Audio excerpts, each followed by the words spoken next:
Hello, midnight wanderers, and welcome to Dreadvane. This is where ancient whispers rise beneath a crimson sky, carrying you softly into the world of dreams and shadows. Before tonight's haunting story begins, tell me, what corner of the world are you listening from? Drop it in the comments. And if the silence of the night calls to you, don't forget to like, subscribe, and ring the bell, so you'll never miss the moon's next dark secret. A few years ago, I experienced a series of events that still unsettles me whenever I think about them. Even now, telling the story feels strange, almost like it happened to someone else. It has the surreal quality of a movie or an urban legend, yet every part of it actually happened. At the time, I lived in a second-floor apartment with a roommate. It was a fairly ordinary apartment complex, nothing particularly remarkable about it. Life was quiet, predictable, and comfortable. Then the complex hired an out-of-town painting crew to repaint the exterior of the buildings. From the moment they arrived, something about them made me uncomfortable. I don't mean that they were openly threatening. They weren't. But they were rough around the edges. Whenever I walked to or from my apartment, I would often catch them staring. Occasionally, there would be comments, mild catcalling, or the kind of attention that makes you quicken your pace and avoid eye contact. It wasn't enough to file a complaint over. It was just enough to make me uneasy. A few days after they started working, the apartment complex left notices on everyone's doors explaining that balconies would be power washed and painted. Residents were instructed to move everything off their balconies beforehand. At the time, I owned a cat. Because I lived on the second floor, I would often leave the sliding glass door partially open so he could move freely between the apartment and the balcony. His litter box was kept outside, and this arrangement had worked perfectly for years.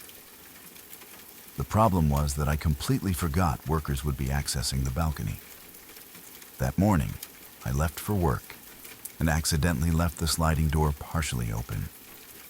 When I came home that evening, my roommate was still at work. I unlocked the front door, stepped inside, and immediately noticed something that made me stop. Sitting on top of my fish tank was a very personal item, an item that absolutely should not have been there. It had originally been stored inside my underwear drawer in my bedroom. Now it was positioned prominently on the ledge of the fish tank, one of the first things anyone would notice upon entering the apartment. For several seconds, I simply stared at it. My first thought was that my roommate was playing some bizarre joke. An inappropriate one, certainly, but still more believable than any alternative explanation. I immediately called him. He had no idea what I was talking about. After ruling him out, I started feeling genuinely uncomfortable.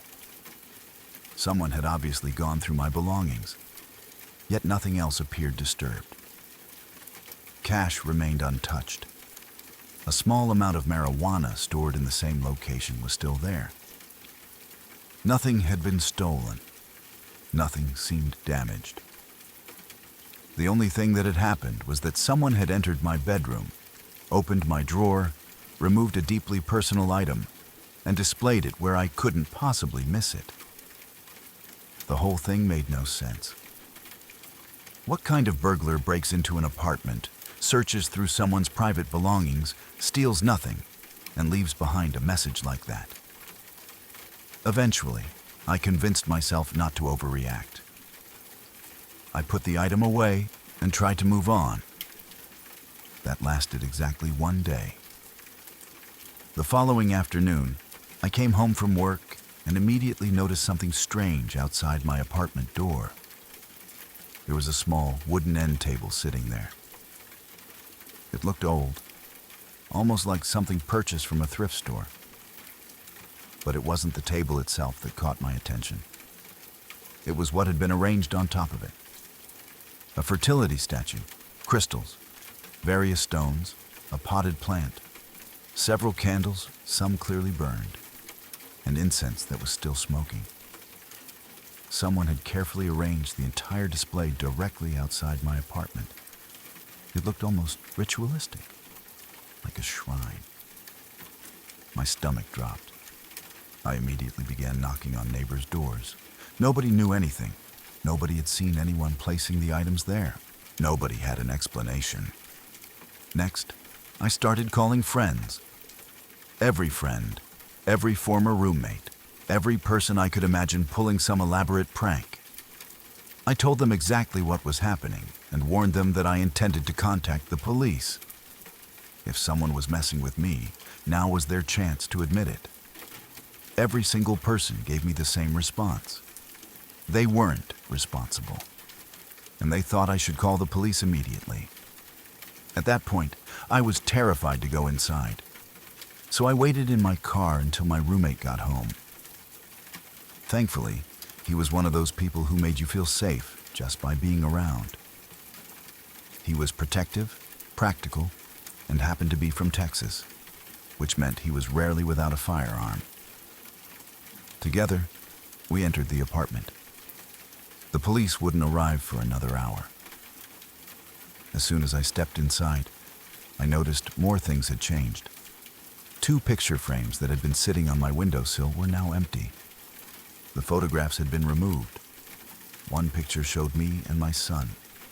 The other showed me with my best friend. The frames remained. The photos were gone. My pulse quickened. Then I walked into my bedroom. The personal item that had appeared on the fish tank the previous day was now sitting directly on my bed. At that point, any remaining doubt vanished. Someone had been inside my apartment again. Someone was entering while I was gone, and whoever it was wanted me to know they had been there. Looking back, it sounds obvious that I should have left immediately. Whenever I tell this story, people ask why I didn't run, why I didn't call friends, why I didn't stay somewhere else that night. But when you're actually living through something like that, reality feels strangely distorted. You're standing inside your own home. Your furniture is there, your clothes are there. Everything feels familiar. Your brain keeps searching for a normal explanation. You keep waiting for someone to admit they're playing a joke. You don't immediately process the danger, you just feel confused. The police finally arrived. They photographed everything, collected fingerprints, asked questions. Then one of the officers examined the shrine outside. His expression changed. He looked at me and said something that still sticks with me. "You should be very concerned." He then suggested I seriously consider moving. That recommendation alone told me everything I needed to know. Within hours, I started making arrangements to leave. Fortunately, my roommate understood completely. Over the next couple of days, we prepared to move.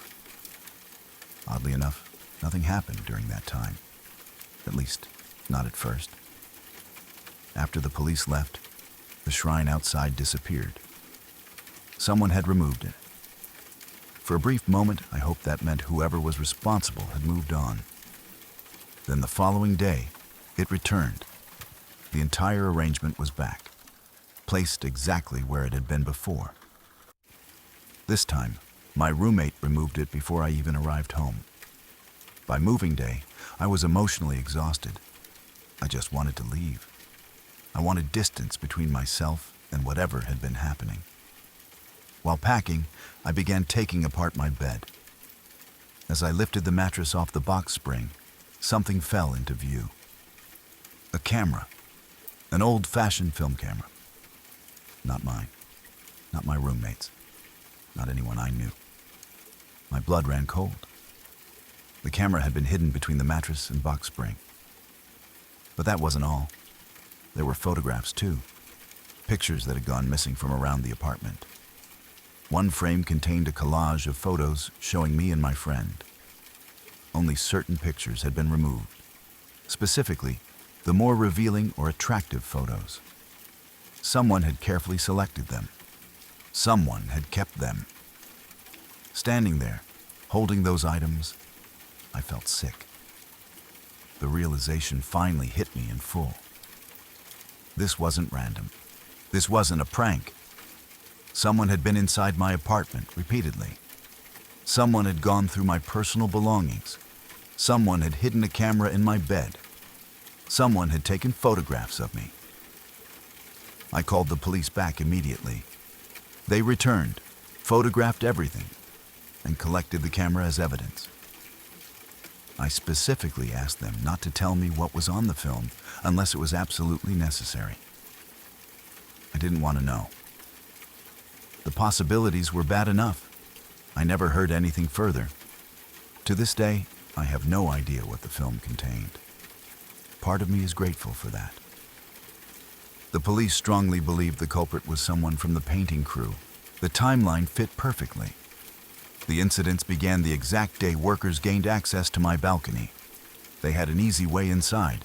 They knew my schedule, and they disappeared shortly afterward.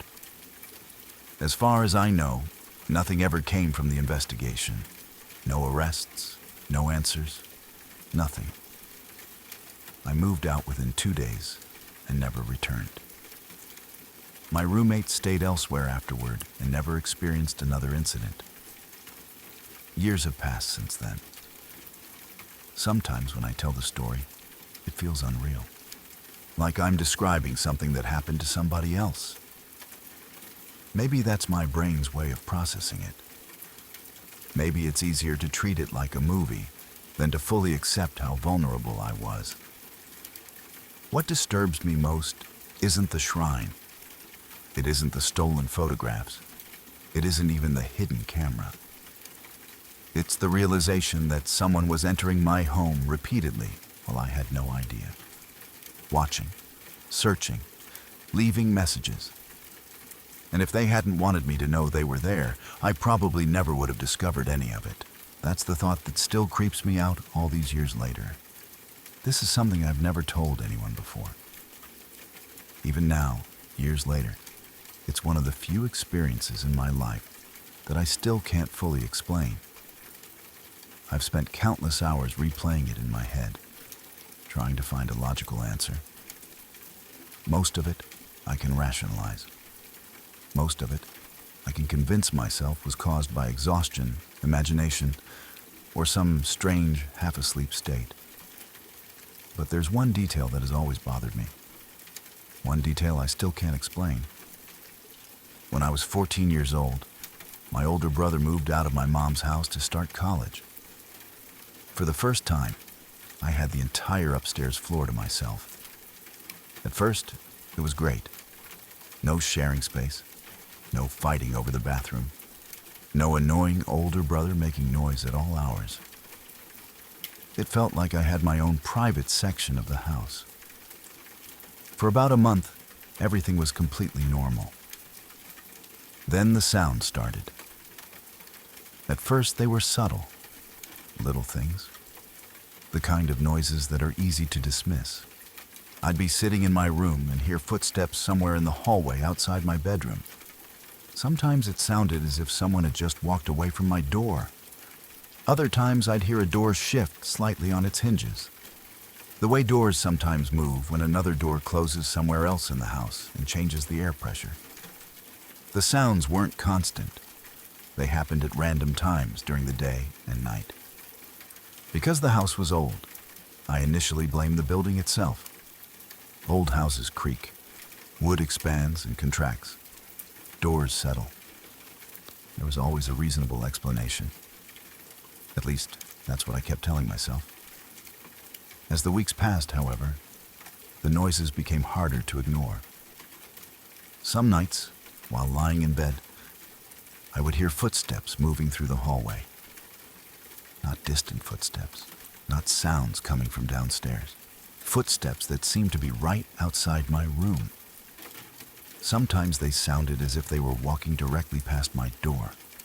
Other times they would stop somewhere in the hallway. Then silence. The uncertainty became frustrating. For weeks at a time, I'd investigate every sound. I'd sit awake late into the night, waiting, listening, trying to catch whoever was walking around. I'd open my door and look into the hallway. Nothing. Every single time. Then I'd go through periods where I'd convince myself I was being ridiculous. I'd ignore the sounds completely and blame the house. The cycle repeated itself for months. Eventually, I stopped paying much attention. Then November arrived. And that's when something happened that changed the way I looked at those sounds forever. It was late at night. I was lying in bed trying to fall asleep. My bed was positioned so that when I lay on my side, I could see my bedroom door. The door led directly into the upstairs hallway. Nearby sat my computer desk. Like most computers of that era, it had a small blue power light that remained illuminated whenever it was on. The room was otherwise dark. I remember lying there with my head turned toward the door. The hallway door was shut. The blue light from the computer was visible. Eventually, I started drifting off. Not fully asleep, not fully awake. That strange state somewhere in between. At some point, I became aware of something unusual. The blue light was flickering. At first, I thought something might be wrong with the computer. Then I realized it wasn't the light itself. Something was moving in front of it, blocking it. I focused my eyes and immediately felt every bit of sleep leave my body.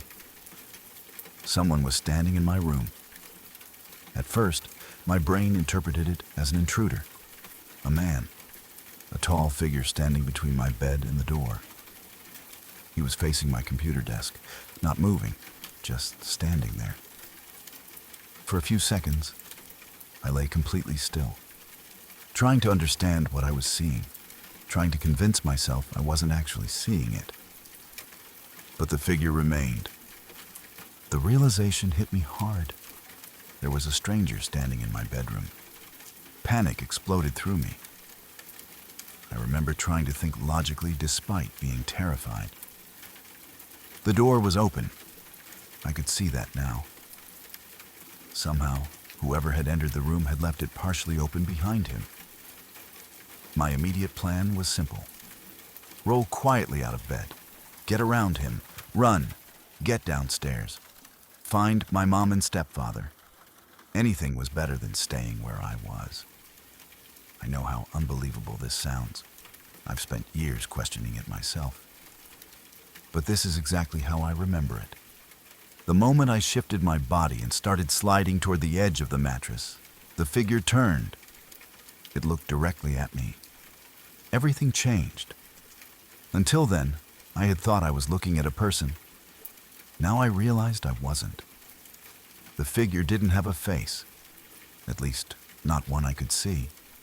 The entire thing looked like a shadow, not a man standing in darkness. Darkness shaped like a man, a human silhouette made of complete blackness. No features, no eyes, no mouth, just a void in the shape of a person. For a split second, we stared directly at one another. Then I sat upright, or at least I tried to. The instant I moved, the figure was suddenly beside my bed. I don't remember seeing it cross the room. One moment it was standing near the door. The next moment it was right there. Close enough to touch me.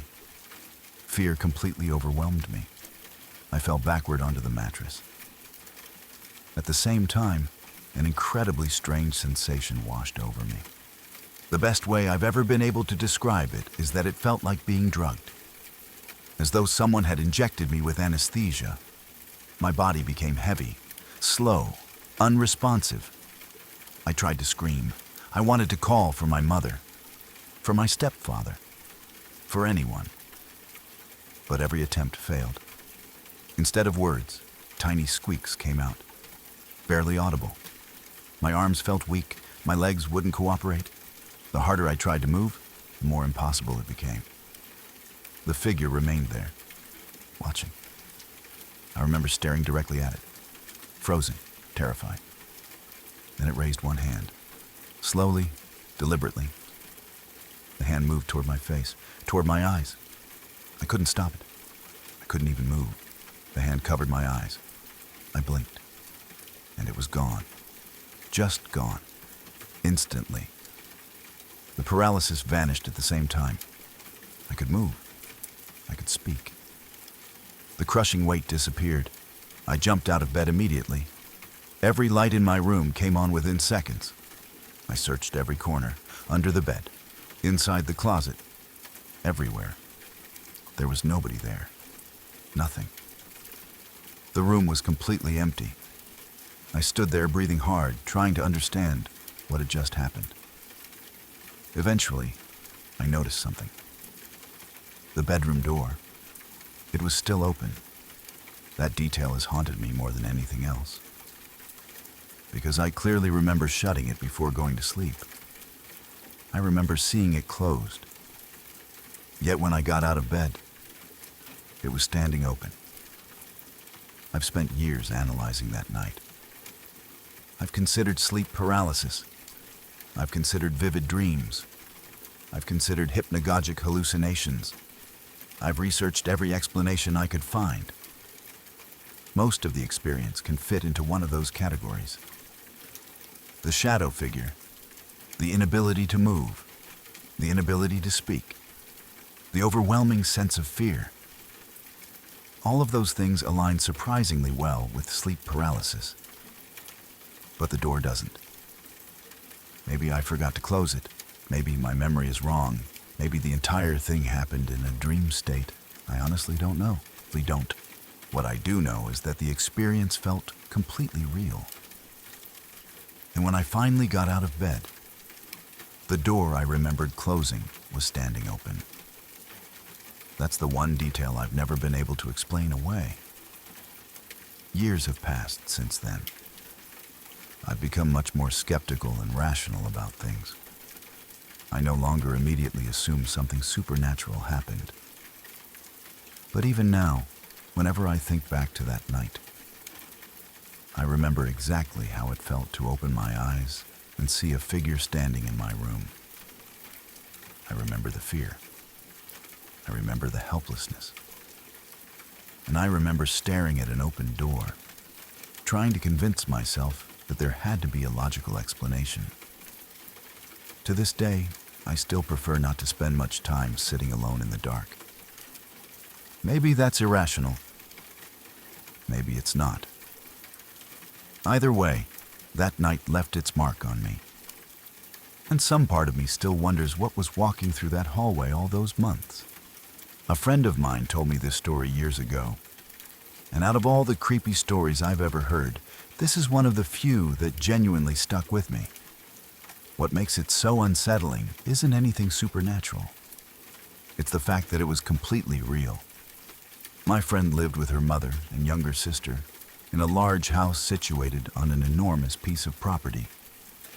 Their family was fairly well off, and they owned hundreds of acres of land. Her parents were divorced, but the arrangement was unusual. Her father still lived on the same property, just in a separate house located a few hundred acres away. The distance was enough that they had privacy from one another, but they were still technically living on the same family land. For the most part, life seemed normal. Then strange things started happening. At first, the incidents were small enough to dismiss. A television that nobody remembered turning on would suddenly be running. Cabinet doors or drawers would be left open. Food would be found sitting out on the counter long after everyone claimed to have cleaned up. Little things. The kind of things people usually blame on forgetfulness.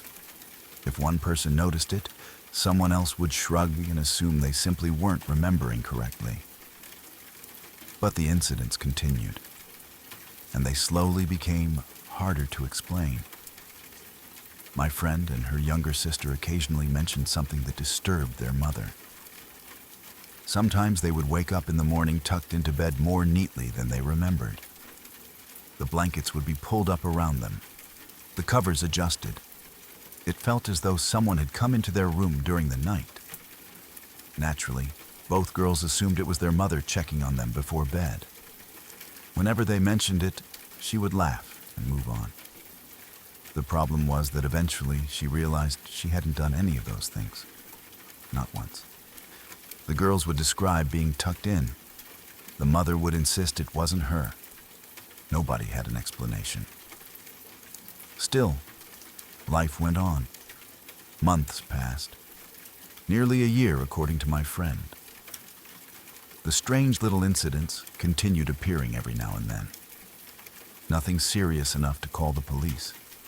Nothing dramatic enough to convince anyone that a real threat existed. Just enough to create an uncomfortable feeling that something wasn't right. Then one afternoon, everything changed. My friend wasn't home that day. Her mother and younger sister had gone out together and were returning home. As they pulled into the garage, something immediately felt wrong. The door leading from the garage into the house was standing open. That alone was unusual, but it wasn't what caught their attention. Standing in the doorway was a man, a complete stranger. For a moment, nobody moved. The man simply stood there staring at them. According to my friend, her mother later described him as looking disheveled and unwell. His clothes were dirty. His breathing was heavy. Mucus was running from his nose. He looked almost feral, like someone who had been isolated for a very long time. The moment he realized they had seen him, he began moving. And that's when her mother understood they were in danger. Instead of stepping away from the vehicle or trying to run into the house, the man started moving around the back of the car. It became obvious what he was trying to do. If he got behind them, they wouldn't be able to reverse out of the garage. He was attempting to trap them. Fortunately, my friend's mother reacted immediately. Rather than freezing or panicking, she slowly continued backing the vehicle out. The stranger moved faster. As the car reversed, he began pounding on the windows. The sound terrified my friend's younger sister. The man kept trying to position himself where they couldn't escape. But her mother refused to stop. She kept backing up, slowly, carefully, ignoring the man completely. Eventually, they managed to get clear of the garage and drive away. Only once they were safely down the road did they stop to call the police. Officers responded immediately. What they initially believed would be a simple trespassing call quickly turned into something much more serious. 2 officers entered the house to search for the intruder. Inside, they discovered him, and what they found was horrifying. The man wasn't hiding. He was actively pouring gasoline throughout parts of the house. No one knows exactly what his intentions were, but the implication was obvious. At some point during the confrontation, shots were fired. The situation escalated rapidly. When everything was over, both the intruder and one of the responding police officers had been shot. Thankfully, neither man died. Both survived their injuries. The suspect was arrested. Only then did the family learn the truth. For nearly a year, the stranger had apparently been living inside their house. Not openly, hidden. He had been occupying sections of the attic and crawl spaces, while the family slept below him, while they ate dinner, while they watched television, while they went about their daily lives believing they were alone. He had been there, listening, watching, waiting.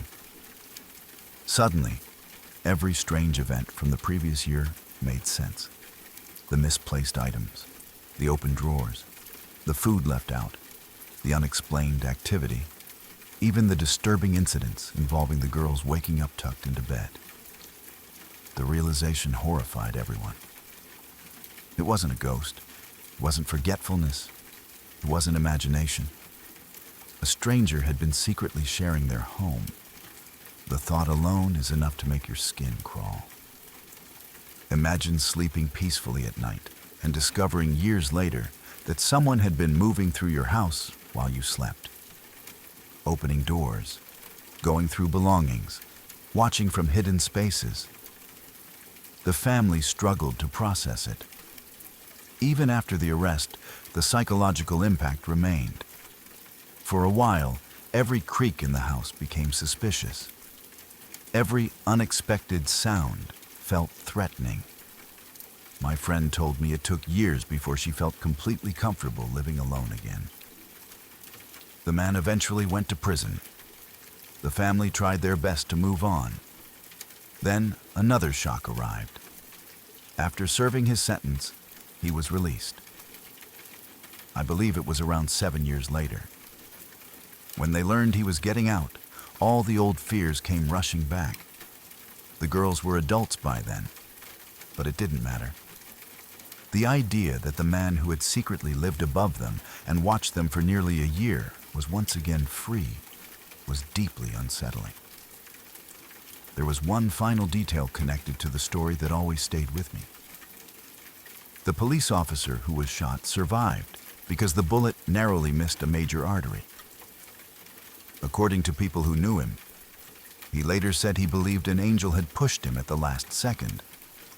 Had the bullet struck even slightly differently, doctors reportedly told him he likely would not have survived. Whether someone believes that explanation or not is a matter of personal faith. But considering how close he came to dying, it's understandable why he felt that way. For me, though, the most disturbing part of the entire story isn't the shooting. It isn't the gasoline. It isn't even the stranger standing in the doorway. It's the year beforehand. The fact that a family could go about their lives completely unaware that someone was living above them. Someone who left tiny clues behind. Someone who touched their belongings. Someone who entered rooms while they slept. Because unlike a ghost story, there was a real person responsible. And somehow, that makes it much scarier. I worked at a children's hospital for several years, primarily in the inpatient psychiatric unit. During that time, I saw a lot of things that stayed with me long after my shifts ended. Most of the kids who came through our doors had experienced more trauma than most adults could imagine. Some were struggling with severe mental health issues. Others had survived situations that no child should ever have to endure.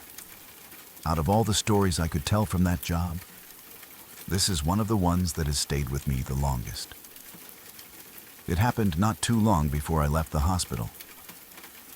A young boy had been admitted for stabilization and observation.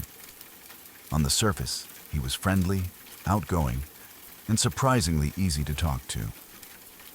If you met him briefly, you might have thought he was just a typical kid with a lot of energy.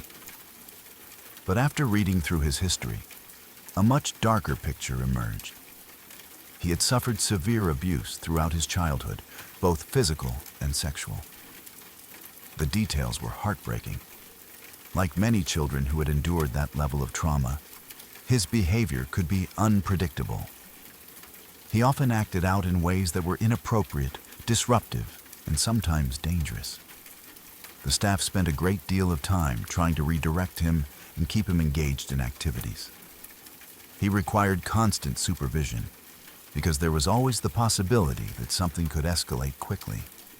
Most of us understood that his behavior wasn't simply him being a bad kid. It was the result of years of pain, fear, and trauma that no child should have experienced. Still, understanding that didn't make the job any less challenging. One night, while I wasn't working, a serious incident occurred.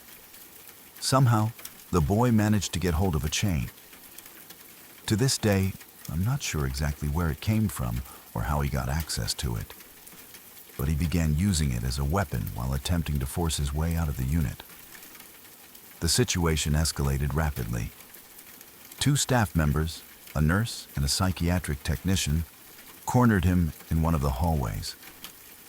From what I was later told, the boy was swinging the chain and refusing to cooperate.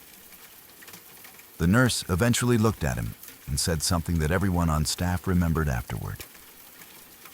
"You may be able to hit one of us with that," she told him calmly, "but you're not going to get both of us."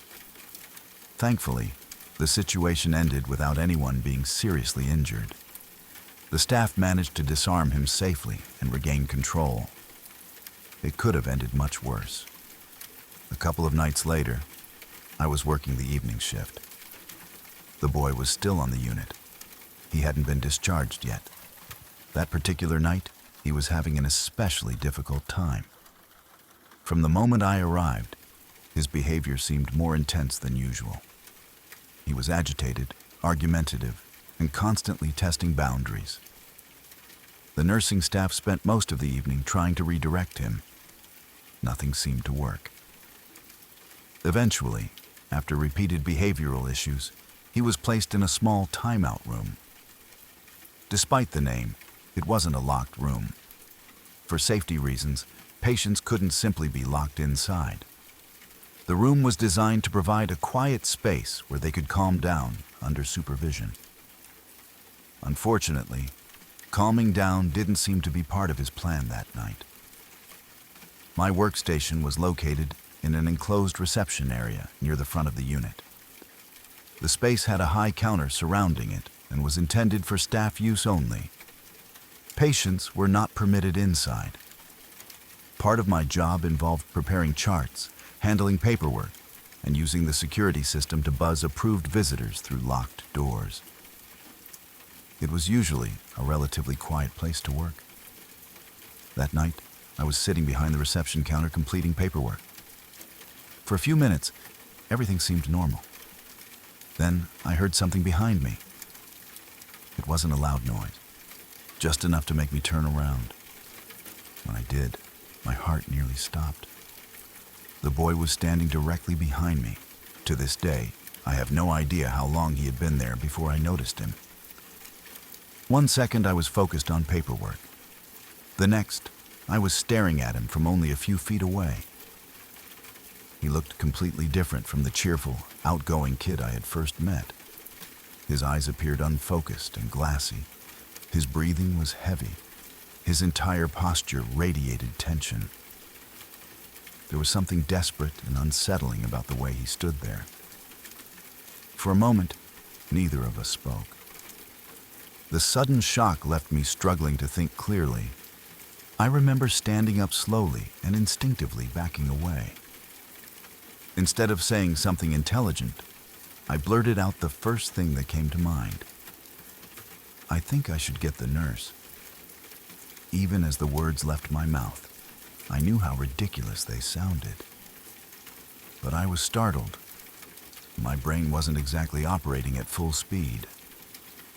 I walked out of the reception area. The moment I did, everything happened very quickly. The boy immediately jumped up and slammed his hand against the wall button that controlled one of the secured doors. When the lock disengaged, he launched himself onto the reception counter in an attempt to get through the doorway before it locked again. His movements were frantic, desperate. For a split second, it looked as though he might actually make it. Fortunately, he didn't. The timing wasn't quite right.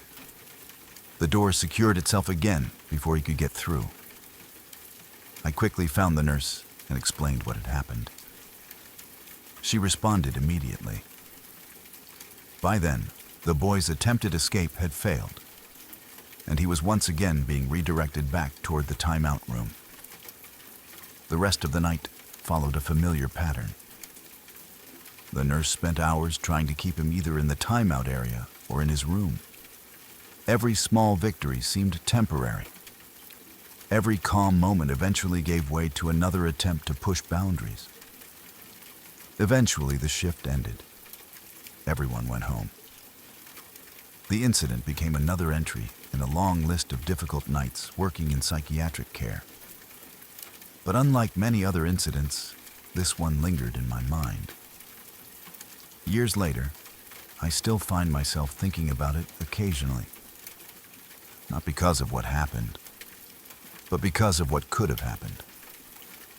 I often think back to the incident with the chain a few nights earlier. What if he had somehow gotten hold of it again that night? What if I hadn't noticed him standing behind me? What if his desperation to escape had escalated even further? Those questions never completely disappear. At the same time, I also think about him. Not the frightened staff member version of the story, not the safety reports, not the behavioral incidents. I think about the child underneath all of it. The kid who had been hurt in ways no child should ever be hurt. The kid whose life had already been shaped by trauma long before he arrived at our hospital. When I remember that look in his eyes, the exhaustion, the anger, the desperation, I sometimes wonder where he is now. I wonder if he ever found stability. I wonder if someone finally helped him heal. I wonder if he grew into a healthy adult, or if the damage done to him as a child continued to follow him through life. I honestly don't know. What I do know is that for one brief moment, I turned around expecting to find an empty room, and instead found a deeply troubled child standing silently behind me. The fear I felt in that moment was real. But so was the sadness. And all these years later, that's the part I remember most. This happened just this past August, and it's something that still bothers me whenever I think about it. My brother and I were getting ready for a road trip to Canada. We had spent days planning everything, making lists, packing supplies, and getting the car ready. On the day before we left, we realized there were still a few last-minute things we needed to buy. So we headed into town to do some shopping. It was supposed to be a completely ordinary errand. On the way to the store, we noticed a small white dog wandering along the side of the road. At first, neither of us thought much of it. Where we live, plenty of people let their dogs roam around without leashes, and it wasn't unusual to see a dog outside by itself for a little while. The dog didn't appear distressed. It was just trotting along, seemingly happy and carefree. We continued on our way. After finishing our shopping, we started driving back home. That's when we saw the dog again. This time, however, something felt wrong.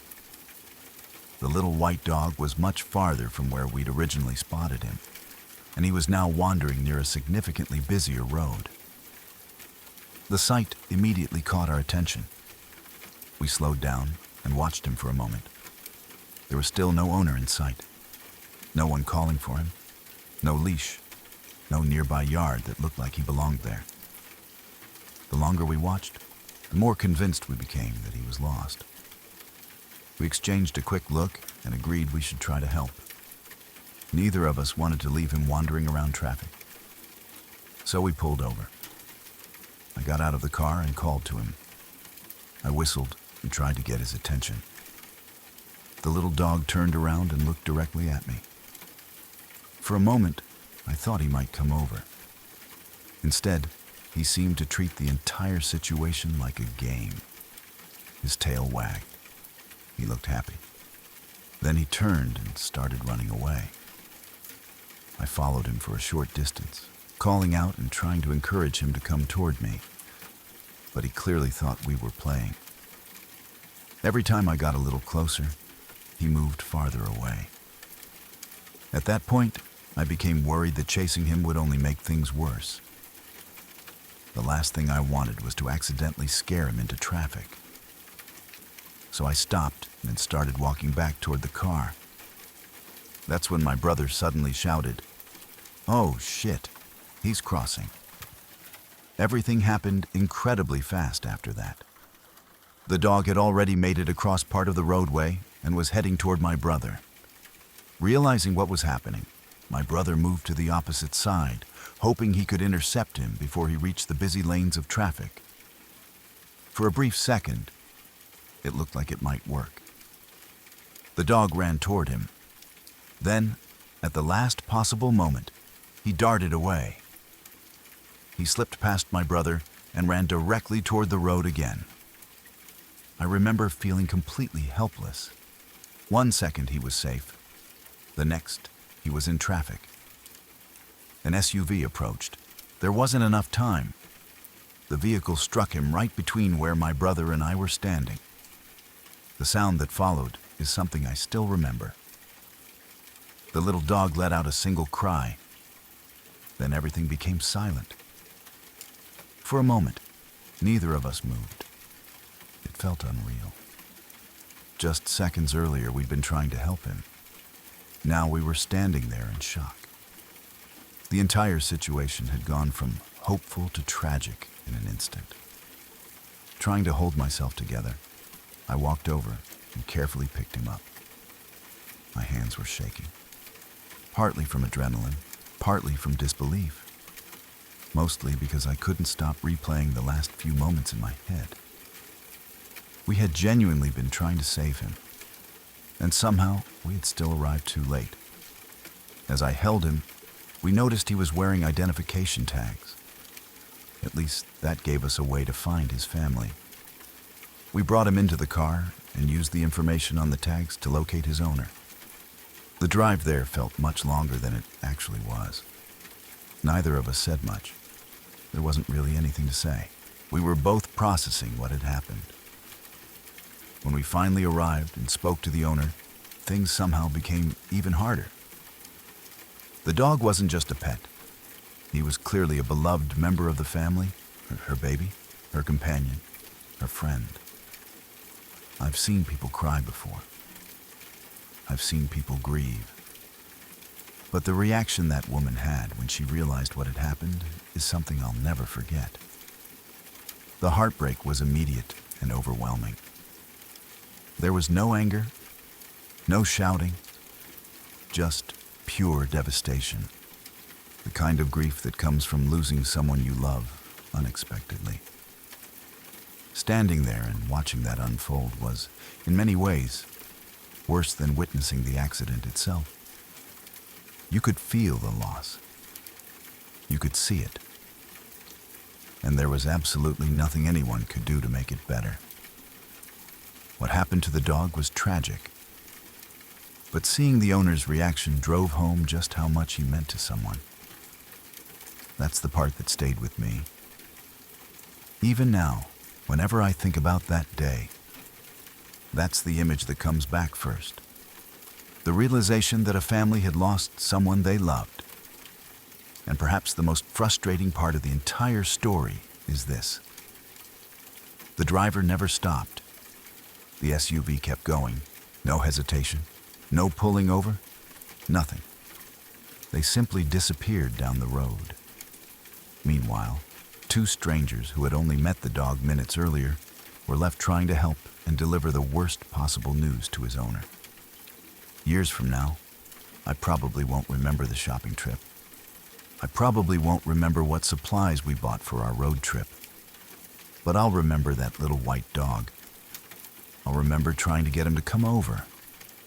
And I'll remember the heartbreak on his owner's face when she realized her beloved pet wasn't coming home. Over the past year, I've experienced sleep paralysis more times than I care to count. If you've never had it happen to you, it's difficult to explain just how terrifying it can be. You're awake, completely awake. You can hear everything around you. You know exactly where you are. But your body refuses to respond. No matter how hard you try, you can't move. You can't sit up.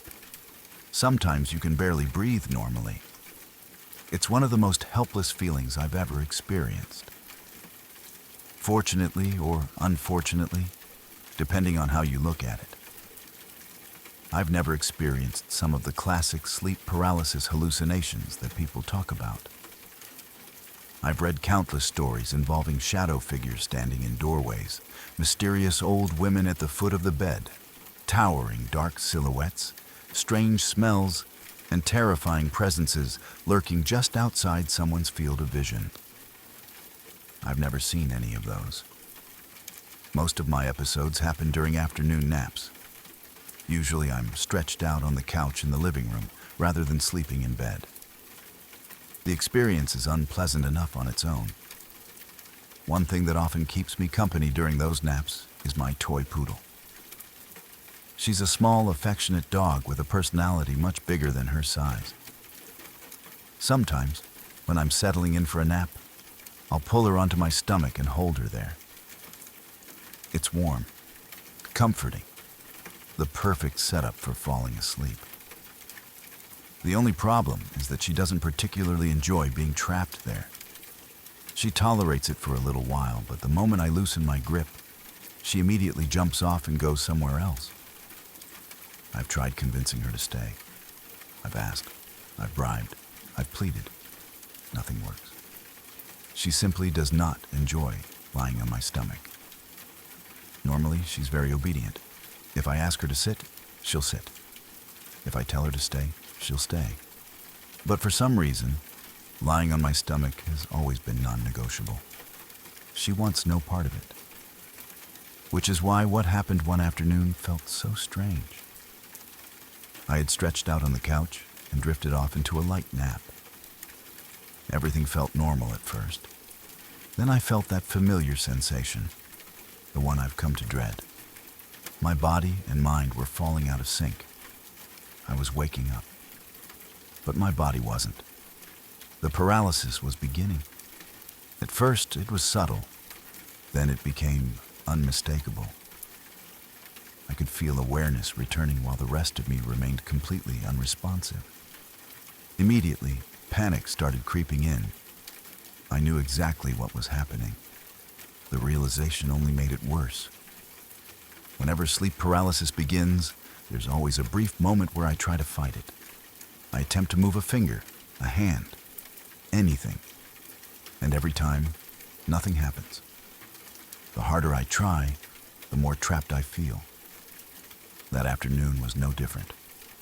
I could feel myself sinking deeper into the paralysis. The familiar fear was building. Then something unexpected happened.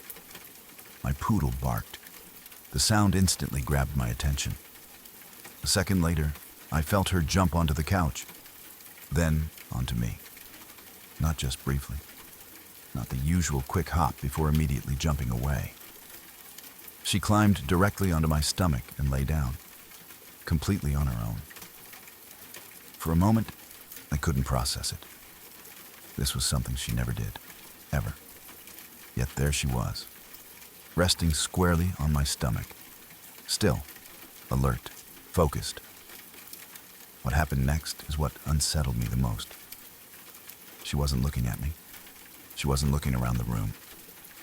She was staring directly at one particular wall, completely motionless, completely focused, as if something there had captured her full attention. I remember watching her, or trying to. My mind was still trapped somewhere between sleep and wakefulness. The room felt strange. The paralysis was still there. Yet my dog's behavior was impossible to ignore. She remained fixed on that wall, staring, watching, not moving, not reacting to anything else. Then, almost instantly, I snapped fully awake. Whether it was her bark, the weight of her jumping onto me, or simply the interruption of the sleep paralysis itself, I don't know. But the episode ended, just like that.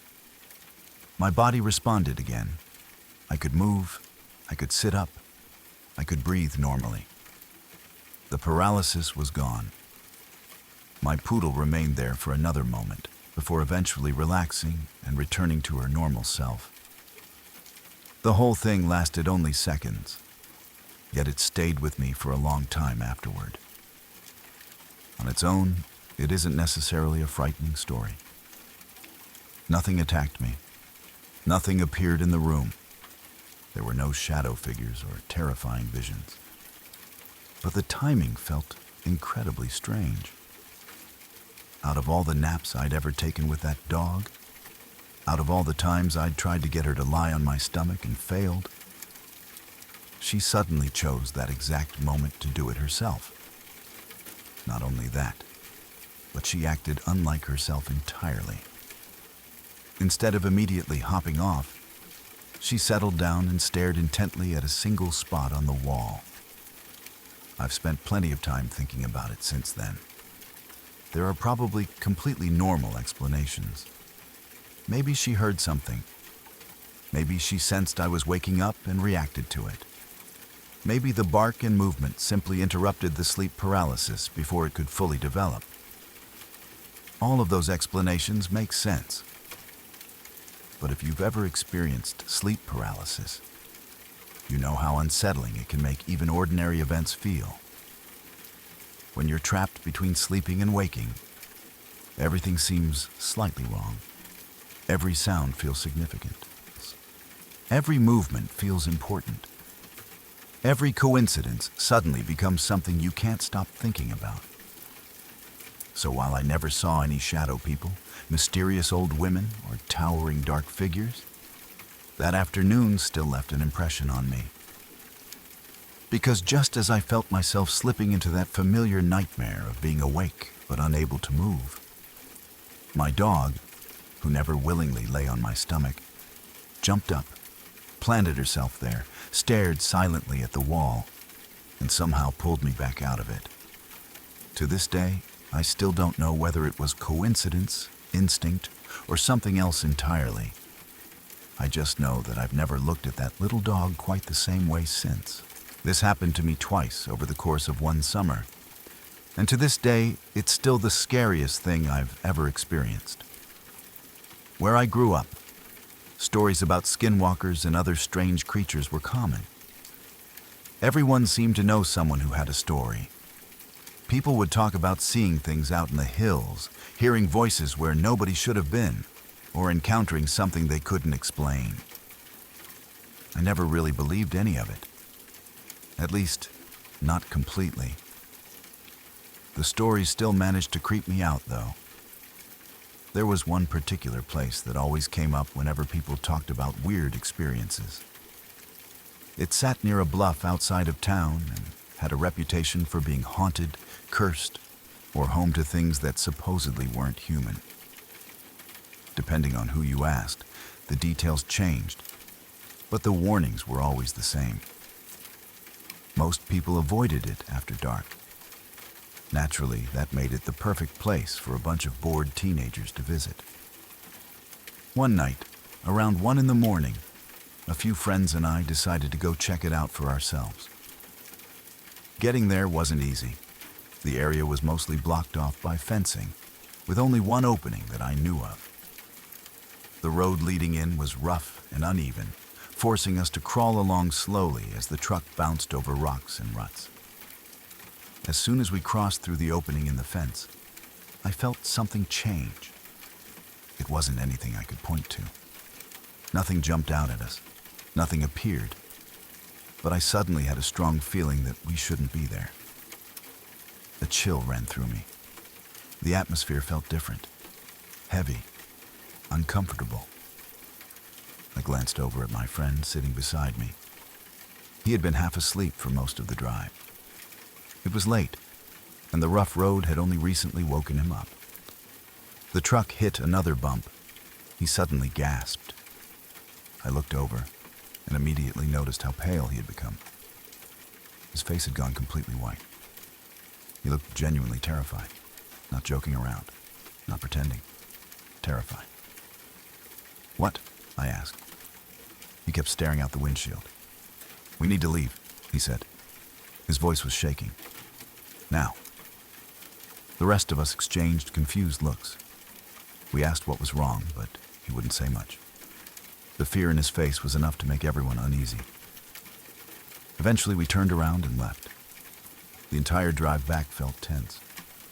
Later, after he'd calmed down, he finally explained what had scared him. According to him, just after waking up, he saw a little girl running up one of the hills ahead of us. At first, he thought it was strange because nobody should have been out there that late at night. But what really frightened him was what happened next. As our truck crested the hill and reached the area where he'd seen her, there was nobody there. No child, no movement, nothing. She had simply vanished. At the time, I wasn't completely convinced. He had only just woken up. Maybe he was still groggy. Maybe his eyes had played tricks on him. Maybe he dreamed it. Whatever the explanation, I tried not to think about it too much. A few weeks later, I ended up back at the same place. This time, it was still daylight. Not bright daylight, but the sun was only just beginning to set. That made me feel a little better. The place seemed far less intimidating when you could actually see your surroundings. A few friends and I decided to hike around the area. The trail led downhill through rocky terrain and narrow clefts in the landscape. Two of us ended up walking ahead of the rest of the group. We were talking casually when both of us suddenly stopped. At first, I wasn't sure why. Then I heard it, a sound coming from somewhere ahead. It sounded like an animal, a dog maybe, possibly a coyote. Neither would have been unusual for the area. Still, something about it didn't feel right. The sound seemed to be getting closer, louder. Without saying much, both of us decided we'd had enough. We quickly turned around and headed back uphill toward our friends. When we reached the top, we stopped and looked back down toward the area where we'd been standing only moments earlier. That's when we saw him. A man, just standing there, motionless, watching us. He wasn't doing anything. He wasn't approaching. He was simply standing in the exact area we'd just left, looking directly in our direction. The distance made it impossible to identify who he was. We couldn't tell how old he was. We couldn't see any details. All we knew was that someone was standing there, watching. The feeling that hit me at that moment was immediate. We needed to leave. Nobody argued. We turned around and headed home. Most reasonable people probably would have decided that was enough adventure for one day. Unfortunately, we weren't very reasonable. Later that same night, we returned. This time we brought even more friends. The logic was simple. More people meant less chance of being scared. At least, that's what we told ourselves. For a while, everything seemed fine.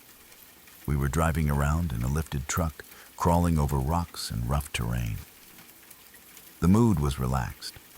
People were laughing, joking around, trying to convince themselves that the weird experiences earlier had been nothing. I was leaning out the passenger side window, acting as a spotter for the driver. The terrain was rough, and I was helping guide him around rocks, trees, and other obstacles. Then it happened. Without warning, I heard a scream. Not a yell, not an animal sound. A scream. It sounded like a little girl, and it was one of the most horrifying sounds I've ever heard. The scream cut through the darkness and echoed across the landscape. It was raw, terrified, the kind of sound that immediately triggers every alarm in your brain. My entire body reacted instantly. I jerked back into the truck. My heart started pounding. "Did you hear that?" I asked. Everyone looked at me, confused. Nobody knew what I was talking about. Nobody else had heard anything. For a few minutes, I tried convincing myself it wasn't real. Maybe it was an animal. Maybe the wind had distorted a sound from somewhere far away. Maybe my imagination had gotten the better of me after everything that had already happened. I kept repeating those explanations to myself. Eventually, I started calming down. Then later that same night, while we were still in the area, the driver heard it too. The exact same sound, the same scream, coming from somewhere out in the darkness. After that, nobody felt like joking anymore. The atmosphere changed immediately. Every shadow seemed darker, every sound seemed louder. Nobody wanted to stick around. We left shortly afterward. I've never returned to that place since. Maybe there are perfectly reasonable explanations for everything that happened.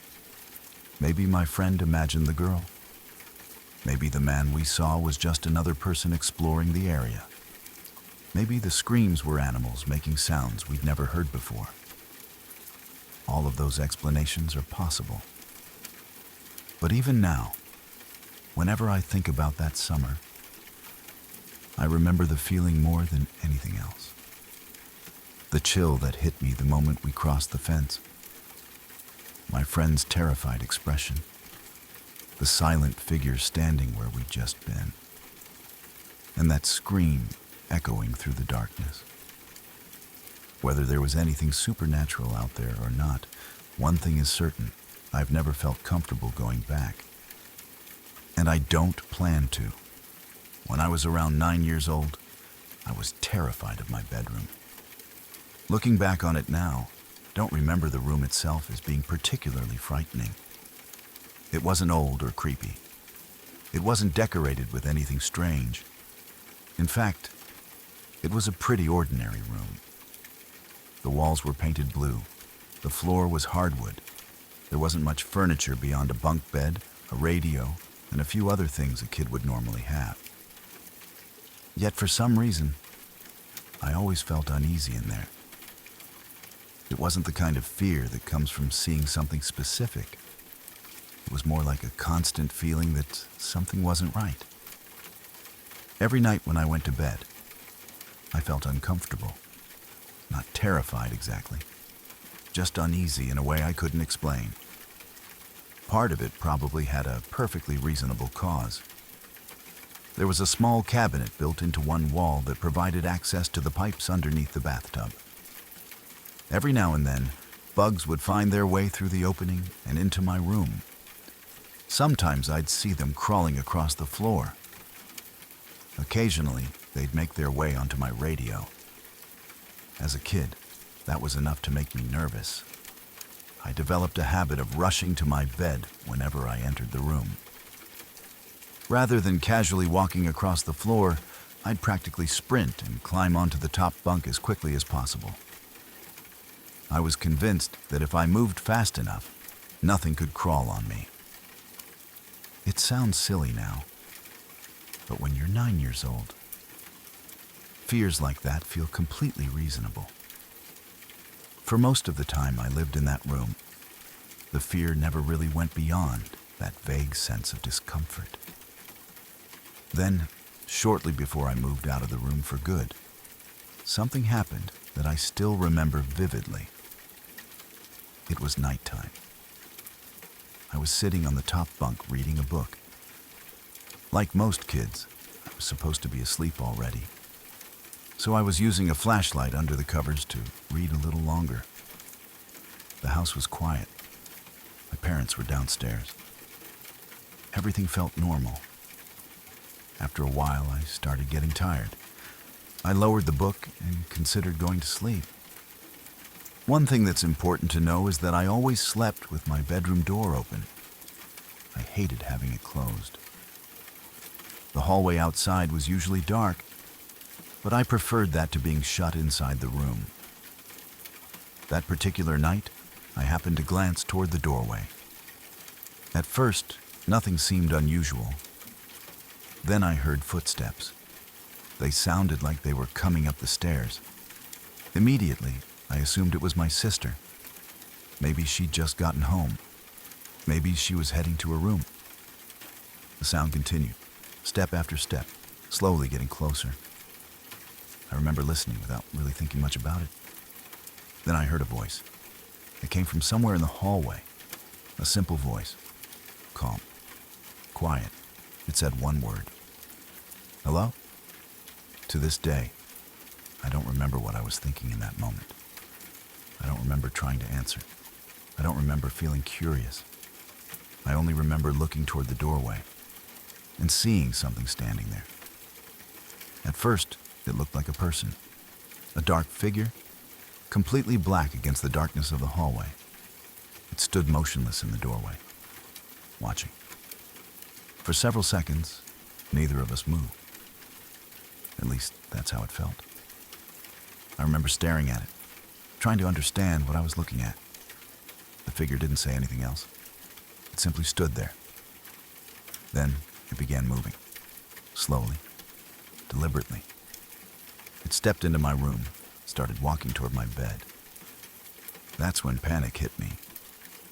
Real panic. The kind that completely takes over your body. I started crying harder than I ever remember crying before. I was terrified. Every instinct told me that whatever was moving toward me wasn't supposed to be there. I grabbed my flashlight, the only thing within reach, the only thing I could think of using, and I swung it at the figure. I remember expecting something to happen, for the light to reveal who it was, for the darkness to disappear, for it to turn out to be my imagination. Instead, nothing changed. That was the part that frightened me most. Even though the flashlight illuminated the room around it, the figure itself remained completely dark. It wasn't like a person standing in shadow. It was as though the darkness itself had a shape. The room around it brightened. The figure didn't.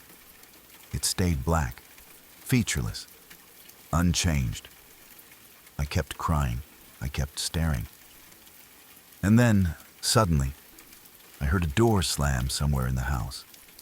The sound was loud enough to break whatever strange moment I was trapped in. A second later, I heard my parents rushing toward my room. The figure was gone. Just gone.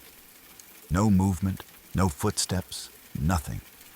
One moment it had been there, the next it wasn't. My parents arrived, alarmed by my crying, trying to figure out what had happened. I don't remember how much I was able to explain. I was hysterical, completely overwhelmed. All I knew was that I had seen something standing in my doorway, something that had walked toward me, something that shouldn't have been there. Years have passed since then.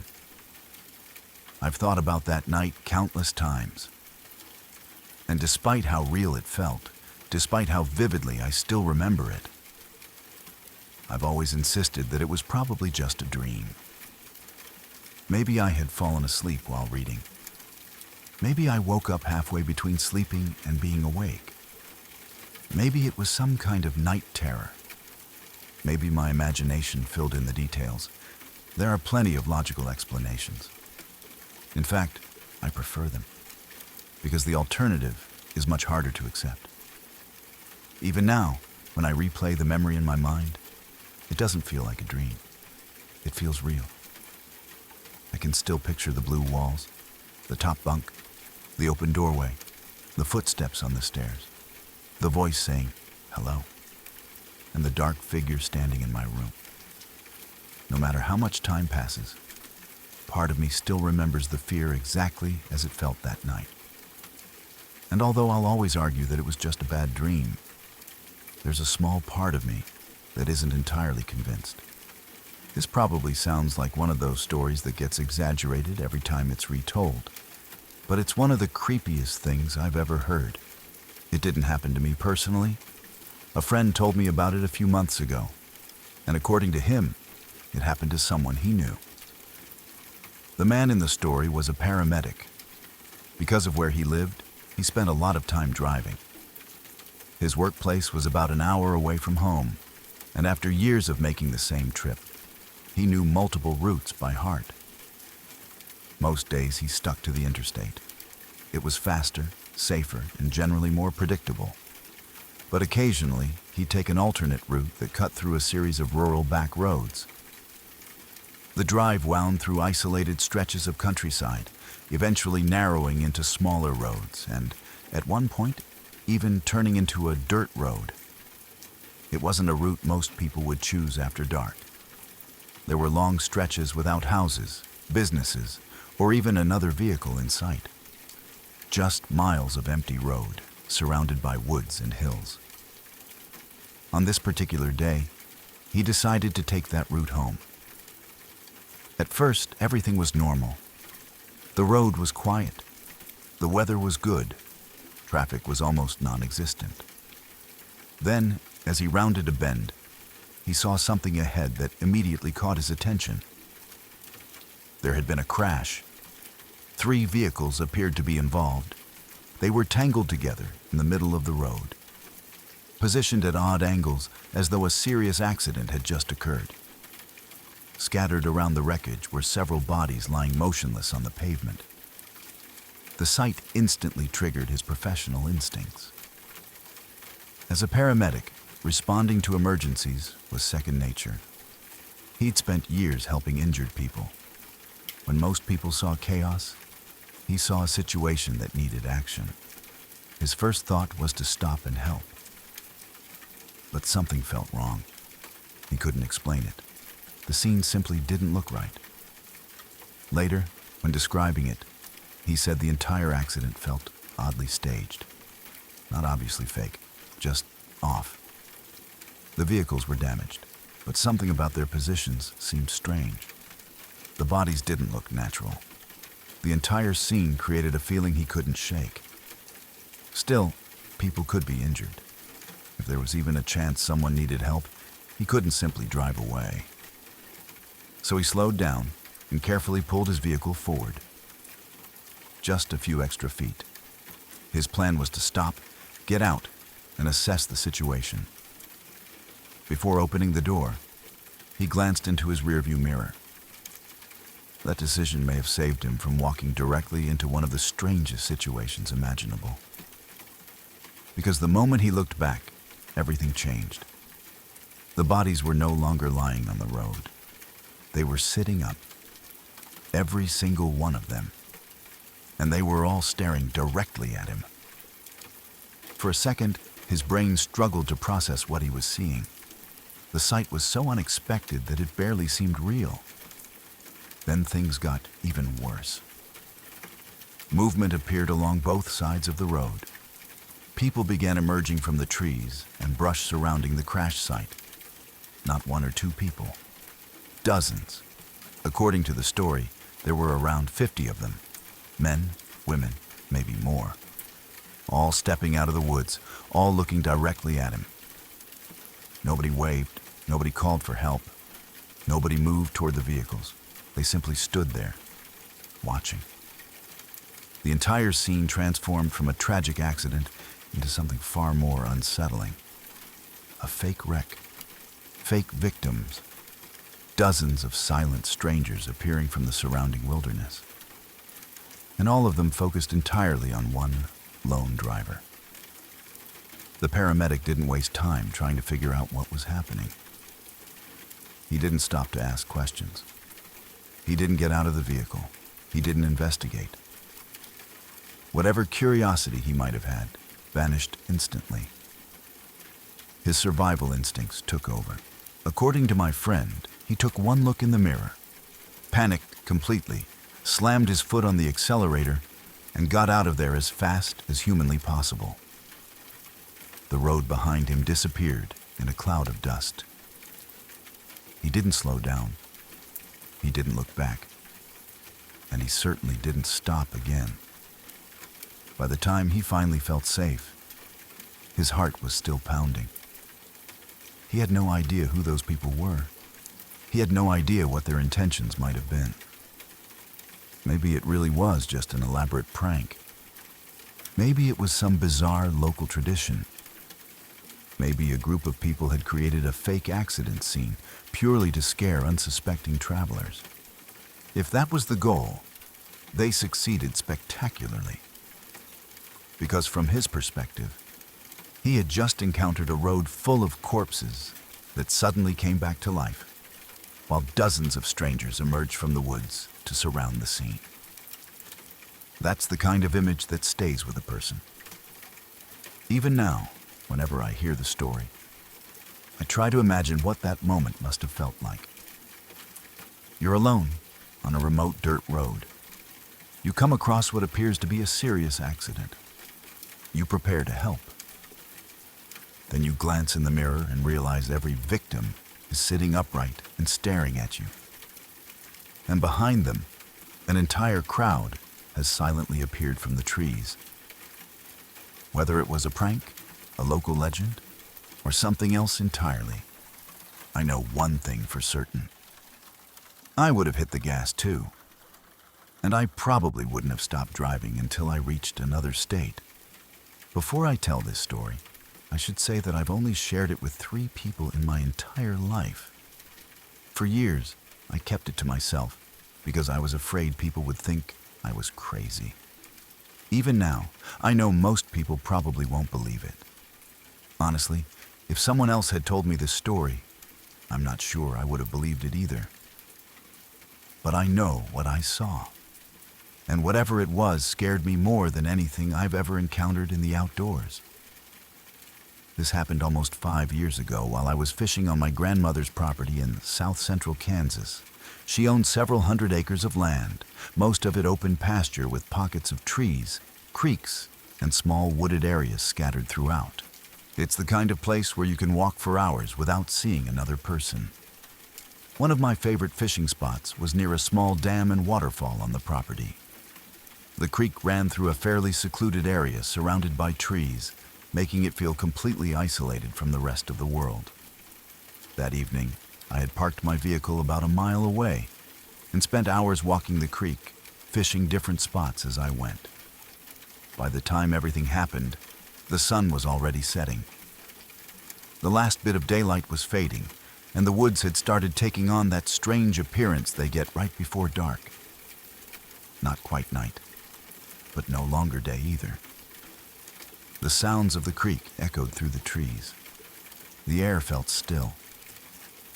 I remember thinking I would make a few more casts before heading back. On what would end up being one of my final casts of the evening, I hooked a decent-sized bass. Nothing enormous, but a respectable fish. After a short fight, I brought it in, removed the hook, and prepared to release it. As I leaned down and tossed the fish back into the water, something on the opposite side of the creek caught my attention. At first, I thought it was an animal. Then I looked closer. Standing across the creek was a creature unlike anything I had ever seen before. For a moment, I simply froze. It wasn't very tall, maybe 4 feet at most. But there was something deeply wrong about the way it looked. Its skin appeared pale gray, almost sickly. The best description I've ever been able to come up with is that it looked like someone had taken the head and skin of a hairless cat and somehow stretched them over a thin, muscular body. It wasn't bulky, it wasn't large. But despite being skinny, there was an unsettling strength to its appearance. Its limbs looked powerful. Its posture was strangely human, and it was staring directly at me, not glancing in my direction, not looking around. Staring, locked onto me. The feeling that hit me in that moment is difficult to explain. It wasn't simple surprise, it wasn't curiosity, it was fear. Pure, instinctive fear. The kind that makes every hair on your body stand up. The creature seemed just as surprised to see me as I was to see it. The expression, or whatever passed for an expression on its face, gave me the overwhelming impression that I wasn't supposed to be there. Or maybe that I wasn't supposed to be seeing it. We stood there looking at each other. Neither of us moved. Then I noticed something strange. Its head began moving slowly from side to side. Not aggressively. Not like an animal preparing to attack. Almost rhythmically. Almost as if it were swaying. The motion reminded me of someone listening to music only they could hear.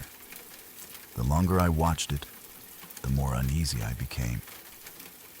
Every instinct told me that something was wrong. Very wrong. Without taking my eyes off the creature, I slowly reached toward my belt. I carried a fillet knife whenever I fished. I wasn't planning to attack anything. I just wanted something in my hand. Something that made me feel even slightly less vulnerable. The creek separated us, but I still felt threatened. Not because the creature was moving toward me. It wasn't. It remained exactly where it stood.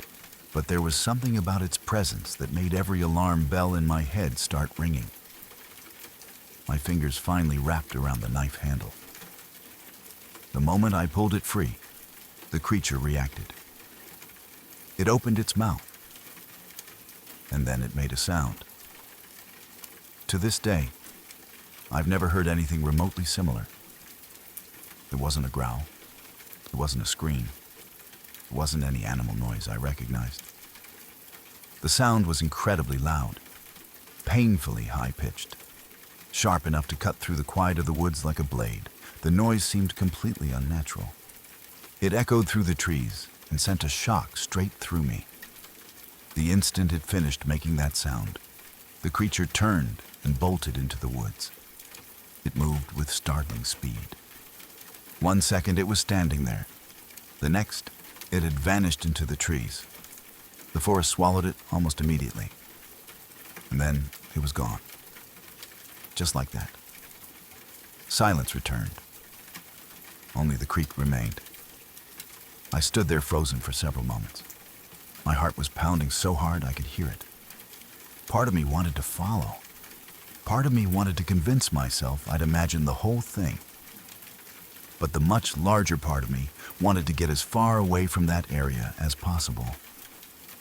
I packed up my gear and headed straight back to my vehicle. The mile-long walk felt 10 times longer than usual. Every sound in the woods made me turn around.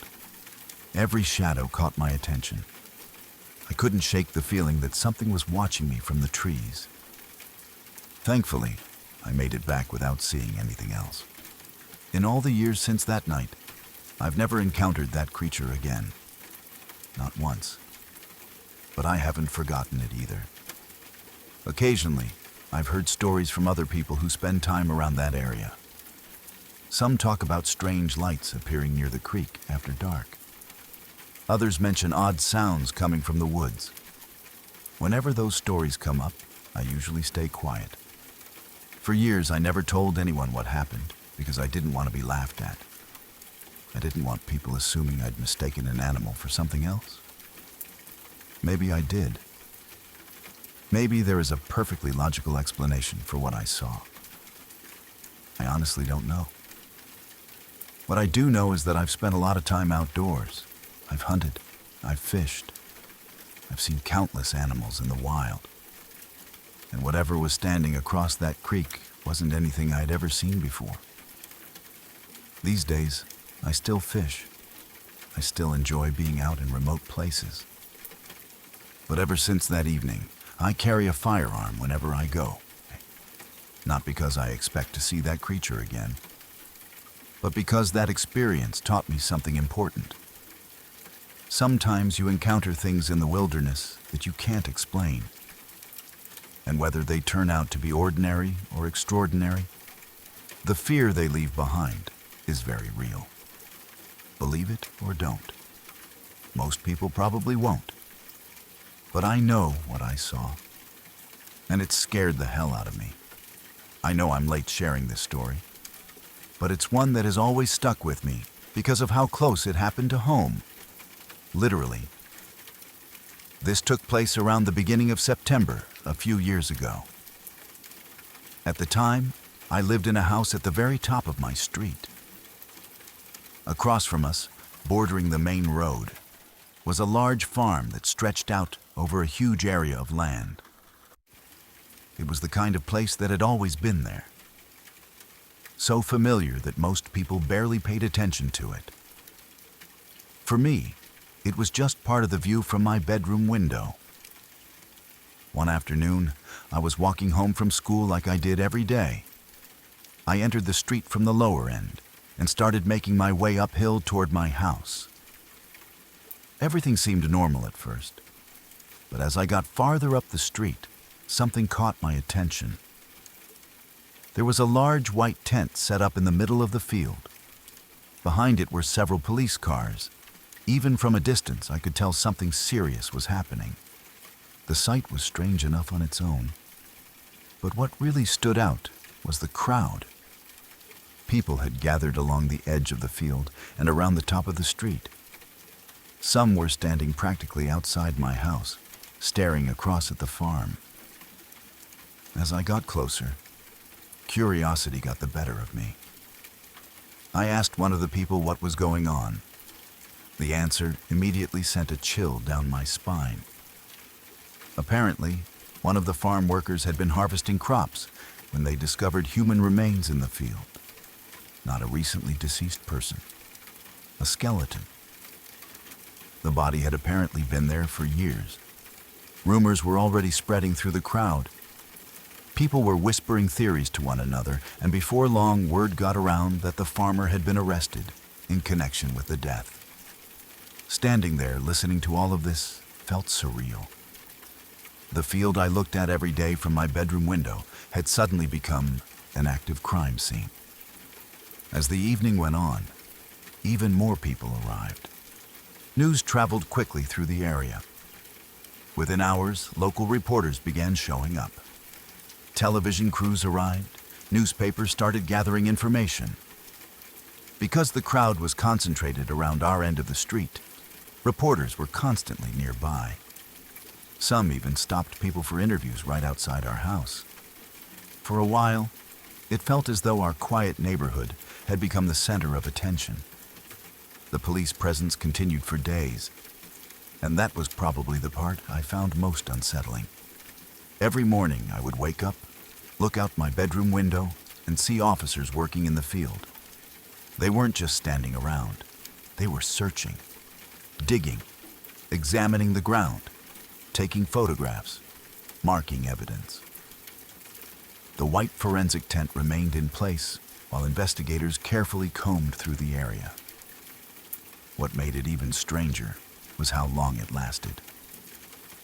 For 3 or 4 days, the investigation continued almost nonstop. Every time I looked outside, something new seemed to be happening. The entire scene felt like something out of a crime documentary, except it was taking place directly across the road from my house. Eventually, more information began to emerge. The remains were identified. The skeleton belonged to a woman who had disappeared more than a decade earlier. She had worked as a prostitute and had vanished without a trace. The discovery immediately attracted even more attention because her disappearance was believed to be connected to a local serial killer who had targeted prostitutes throughout the surrounding area years before. Learning that made everything feel far more real. Until then, it had been an interesting mystery unfolding outside my window. Now it was connected to an actual murder, a murder that had remained unsolved for years. As investigators continued their work, it became clear that the farmer wasn't responsible. Eventually, he was cleared of any wrongdoing and released from suspicion. The discovery of the body had simply happened on his land. But even after the investigation ended, the atmosphere around the field remained strange. Once news spread about the woman's identity, people began leaving flowers along the fence near where the remains had been found. At first, there were only a few bouquets. Then more appeared. Soon there were flowers, notes, candles, and small memorials lining the fence. For nearly a month, people continued stopping by to pay their respects. Every day, I'd look outside and see someone standing there. Some would stay only a few minutes. Others would linger quietly, staring out across the field. Most people probably saw it as a touching tribute. I saw something else. At the time, I was heavily interested in true crime stories. I'd spent far too much time reading about serial killers, unsolved cases, and criminal psychology. One particular idea had become lodged in my head. I'd often heard people claim that killers sometimes return to places connected to their crimes, whether to relive the memory, to see the investigation, or simply to watch. I have no idea whether that's actually common or not, but once that thought entered my mind, I couldn't get rid of it. Every time I saw someone laying flowers at the fence, I found myself wondering, what if one of them wasn't there to pay respects? What if one of them already knew exactly what had happened? What if the person responsible was standing among the crowd, pretending to mourn alongside everyone else? Of course, there was no evidence of that. It was almost certainly my imagination running wild. But when you're a teenager staring out your bedroom window at the location where a murder victim was discovered, logic doesn't always win. The thought stayed with me for weeks. Every unfamiliar face seemed suspicious. Every person standing alone near the memorial made me uneasy. At night, the field looked different too. The place that had once been just another part of the landscape suddenly carried a darker feeling. It wasn't haunted. It wasn't supernatural. It was simply the knowledge of what had happened there. The realization that for years, while people drove past that field every day, the remains of a murder victim had been hidden in plain sight. Eventually, the crowds disappeared. The flowers faded. The reporters moved on. Life returned to normal. The field became just a field again. But every now and then, when I look out toward that area, I still think about those few weeks. About coming home from school and finding a crime scene where there had once been farmland. About the white tent, the police investigation, the media attention, and the unsettling possibility that somewhere among the people paying their respects, someone might have known far more about that woman's death than anyone realized. Whether that fear was rational or not, it made those weeks some of the creepiest I've ever experienced. A few years ago, my roommate and I found ourselves in a difficult situation. Our lease on our apartment had already expired, and we'd managed to stay there an extra month while desperately searching for somewhere new to live. Finding a decent place within our budget was proving almost impossible, and with time running out, we were starting to get worried. Then we found a house. At first glance, it seemed perfect. It was huge compared to anything we could normally afford. The rooms were massive. There was a garden out back, and it was conveniently located near both of our jobs. The owner had recently purchased the property and was in the middle of renovating it. The place wasn't ready yet, but after some convincing, we managed to work out a deal that allowed us to move in while repairs were still underway. Because of the condition of the house, we even negotiated a lower rent. At the time, it felt like we'd gotten incredibly lucky. The reality was that the house looked like something straight out of a horror movie. The owner had already installed brand new appliances, so the kitchen and utilities worked perfectly. Beyond that, though, the place was rough. The wallpaper was old and stained. The floors were filthy. Every room seemed covered in years of dust and neglect. There was outdated furniture scattered throughout the house that still needed to be hauled away. Some rooms smelled musty. Others looked as if they hadn't been properly cleaned in decades. The whole place felt abandoned, despite the fact that we were living there. Still, we were young, broke, and grateful to have a roof over our heads. The first night in the house, my roommate stayed over at his girlfriend's place. That meant I had the entire house to myself. I wish I could say I settled in comfortably. Instead, from the moment darkness fell, something felt wrong. I couldn't explain it. Nothing specific happened. No noises. No strange sightings. Just a constant, overwhelming feeling that I wasn't alone. Every room seemed to have a presence. I kept getting chills for no reason.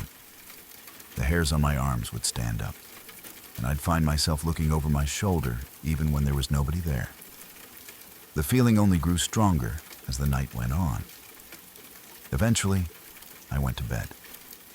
Sleep came in short bursts. I'd drift off for a while, then wake up again, then fall asleep. Then wake up, over and over.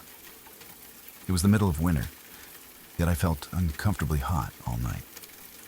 I was sweating. My skin felt irritated and itchy. At times, it felt as though something was lightly pinching me all over my body. The sensation wasn't painful, just unsettling. And then there were the dreams. Every time I fell asleep, I dreamed about the same person, an elderly woman wearing a white nightgown. She never spoke. She never moved much. She simply stood there staring at me. At first, she appeared far away. Each time I drifted back to sleep, she was closer, then closer still. The entire night seemed to follow the same pattern. I'd wake up, fall asleep, see her again. And every time she appeared, she was standing a little nearer than before. By the end of the night, she felt almost within arm's reach. Then I suddenly woke up. Not gradually, instantly. It felt as though someone had grabbed my ankles. I sat bolt upright in bed, my heart pounding. The room was empty. But I didn't sleep much after that. The next morning, our next-door neighbors stopped by to introduce themselves. They were an older couple who had lived in the neighborhood for around 60 years. Naturally, the conversation turned toward the history of the house. As it turned out, they knew quite a bit. According to them, the previous resident had been an elderly woman who had spent nearly her entire life there. The property had remained in the same family for roughly a century. The woman had lived in the house until her death. During the final decade of her life, she had been cared for by a private nurse. The neighbors didn't have many kind words for that arrangement. They claimed the nurse neglected the property and, according to local gossip, may not have treated the elderly woman particularly well either. Eventually, the woman passed away inside the house. As they told us the story, I couldn't help glancing toward my bedroom. There was still a large old bed sitting there when we moved in. Whether it was true or not, I immediately found myself wondering if she had died in that very room. After hearing that story, my experience from the night before felt much harder to ignore. And the strange occurrences didn't stop there. For the next month or so, odd things happened regularly. Nothing dramatic, nothing you could easily prove. Just enough to keep both of us unsettled. Many mornings, one of us would wake up convinced the other had already gotten out of bed. I'd hear footsteps, cabinets opening, the sounds of someone moving around the kitchen. Sometimes it sounded like breakfast was being made. Other times, it sounded like cleaning. Then I'd finally get up to investigate and discover my roommate was still asleep. The same thing happened to him. He'd hear me moving around the house early in the morning, only to find me fast asleep in bed. At first, we laughed it off. Then it kept happening. The back door was another issue. It opened onto the patio, and for some reason would often be unlocked when we returned home. Both of us were careful about locking it. Yet somehow we'd come back and find it unsecured. Random objects would also end up in places neither of us remembered putting them. Nothing valuable ever disappeared. Things were simply moved. A book would be somewhere different. A kitchen item would turn up in another room. Small things, the sort of things you could blame on forgetfulness. But it happened often enough to become noticeable. At night, there was one sound that bothered me more than anything else. Footsteps. Or at least what sounded like footsteps. Late in the evening, I'd hear pacing outside. Slow, deliberate movement back and forth across the porch. Every time I'd look, there was nothing there. The sound would eventually stop, then return again another night. The house itself seemed determined to make us uncomfortable. Yet strangely, as the renovations progressed, something began to change. The old wallpaper disappeared. The stained floors were replaced. The outdated furniture was removed. Rooms were cleaned, painted, and restored. Week by week, the house transformed. And as it transformed, so did the atmosphere. The strange feelings began fading. The footsteps stopped. The misplaced objects became less frequent. The sensation of being watched gradually disappeared. Even the unsettling dreams went away. By the time the renovations were finished, the house looked completely different. Honestly, it was almost unrecognizable. Bright, clean, modern, warm. What had once felt dark and oppressive now felt welcoming and comfortable. And perhaps most strangely of all, every odd experience simply stopped. No more footsteps, no more mysterious noises, no more dreams about the old woman, nothing. Looking back, I still don't know what to make of it. Maybe the condition of the house played tricks on our minds. Maybe living in a dirty, neglected building naturally made us anxious and hyper-aware of every sound. Maybe the stories from the neighbors influenced how we interpreted things. Or maybe there was something else going on. Whatever the explanation, one thing remains true. For that first month living there, the house felt alive in a way I've never experienced before. And the moment it was finally restored, it felt as though whatever had been lingering there had finally found peace. Or perhaps simply decided it was time to leave. 13. Before I tell this story, I need to set the scene properly because the house itself is a major part of what makes everything so unsettling. My wife's parents live in a massive brick house that was originally built in the early 1800s. It's the kind of place that immediately feels different the moment you step inside. Not creepy exactly, at least not at first, but old enough that you can't help imagining all the people who have lived there over the centuries. The house has been beautifully restored over the years. Every room is impressive, and from the outside, it looks like something that belongs in a history book. Most visitors probably focus on the architecture, the woodwork, or the antiques. I tend to focus on the parts hidden behind the walls, because this house has a lot of secrets. Throughout the structure are old slave corridors concealed behind the walls. There are narrow passageways that allow someone to move through portions of the house unseen. In addition to those hidden corridors, there are 2 separate slave staircases. One emerges near the kitchen, while the other leads up near the master bedroom. The house also has a basement, and inside that basement is a room that has always bothered me. It's a small room with a door that only has a handle on the outside, no handle on the inside. The room connects to what was once the coal storage area, back when the house relied on coal for heat. The walls still contain old iron eye hooks, where, according to local history, enslaved people were once chained. Their beds were reportedly suspended from hooks mounted in the walls. Whether you're a believer in ghosts or not, standing in that room makes you uncomfortable. It feels heavy, like the walls remember things. Then there's the attic. Every old house seems to have an attic that feels slightly wrong, and this one is no exception.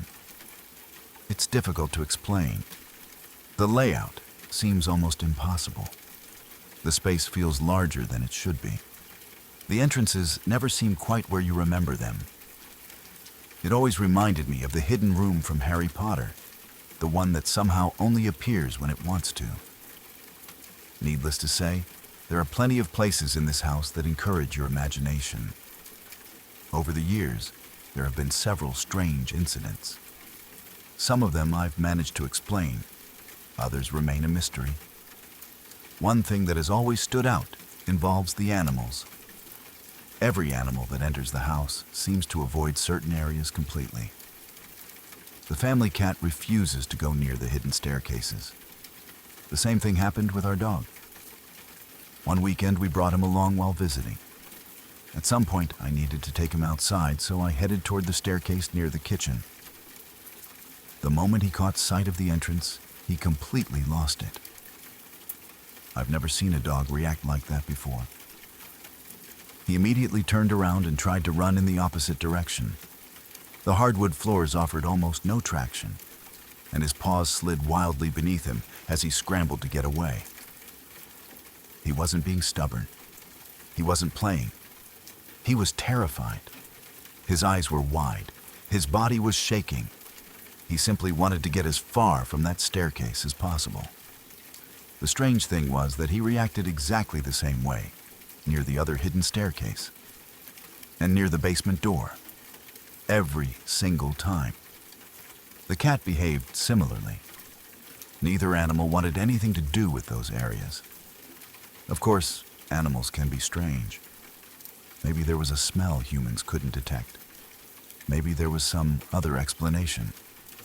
Still, it was difficult not to notice the pattern. Another odd event happened shortly after my in-laws moved into the house. At the time, they were still renovating portions of the interior. They owned 2 kittens. For reasons nobody could explain, those kittens repeatedly ended up trapped inside large clay pots stored in a pantry beneath one of the staircases. Not beside the pots, not playing around them, inside them, with the lids on. The first time it happened, everyone assumed it was some bizarre accident. Then it happened again, and again, and again. Nearly every day during their first year in the house, they would come home to find one or both kittens sealed inside the pots. The pantry itself would be closed. The lids would be in place. Yet somehow the cats ended up inside. Nobody ever figured out how.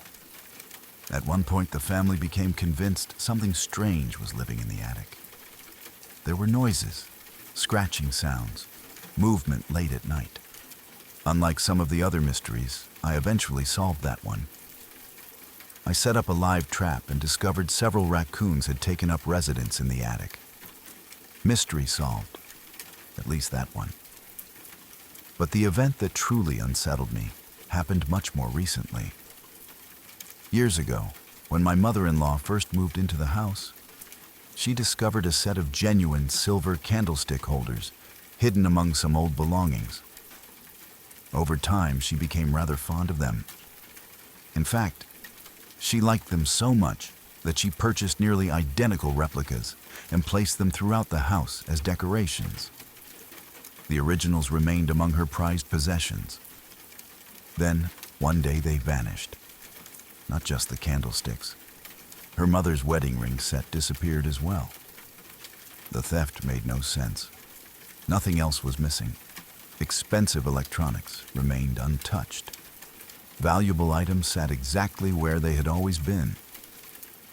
Only the silver candlesticks and the wedding rings had disappeared. Naturally, everyone assumed someone had entered the house. Perhaps a family member. Perhaps someone who knew exactly what they were looking for. There didn't seem to be any other explanation. A few days later, the furnace stopped working. As the designated son-in-law, I found myself helping my father-in-law investigate the problem. We headed down into the basement together. As we walked through, we passed the old coal room. That's when we noticed something reflecting the light. A faint glimmer coming from deep inside the room. We stopped. Both of us saw it. Naturally, our curiosity got the better of us. So we walked into the room. Now, this would be the point in a horror movie where the door slams shut behind us, locks from the outside, and some deep, demonic laughter echoes through the darkness. Fortunately, that didn't happen. At least not this time. Instead, we simply walked inside. And there, sitting in the back of the coal room, were the missing items. Every single silver candlestick holder, the wedding ring set, everything. Just sitting there, neatly gathered together. Neither of us said much, but we both felt it. That strange feeling, the sudden knot in your stomach when something doesn't make sense. The room felt wrong. The discovery felt wrong. We quickly collected the items and carried them upstairs. When we showed them to my mother-in-law, she barely seemed surprised. She looked at everything for a moment, took the items, and returned them to their proper places. Then she said something that has always stuck with me. Loud enough for the entire house to hear, she announced, "If they take them again, they can just stay down there. We're merely borrowing them from the house, but they can't have my mother's wedding set." Then she walked away. And that was the end of the conversation. Nobody discussed it again. Of course, I couldn't leave it alone. The logical part of my brain demanded an explanation. Maybe raccoons had dragged the items. Maybe some animal had carried them into the coal room, and we'd simply gotten lucky finding them. So I went back later to investigate. I carefully examined the floor, the coal dust, every corner of the room. I looked for footprints, tracks, any sign that an animal had been moving through the area. What I found was nothing.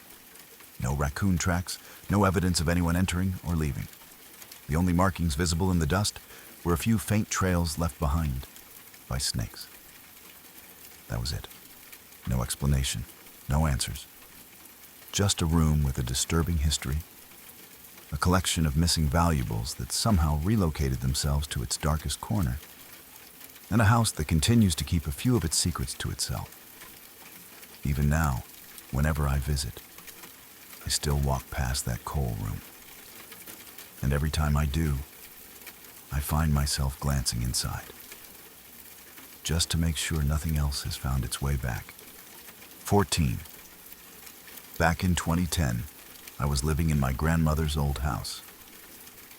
My dad had taken over the property after my grandmother moved into a nursing home, and for a while, I stayed there as well.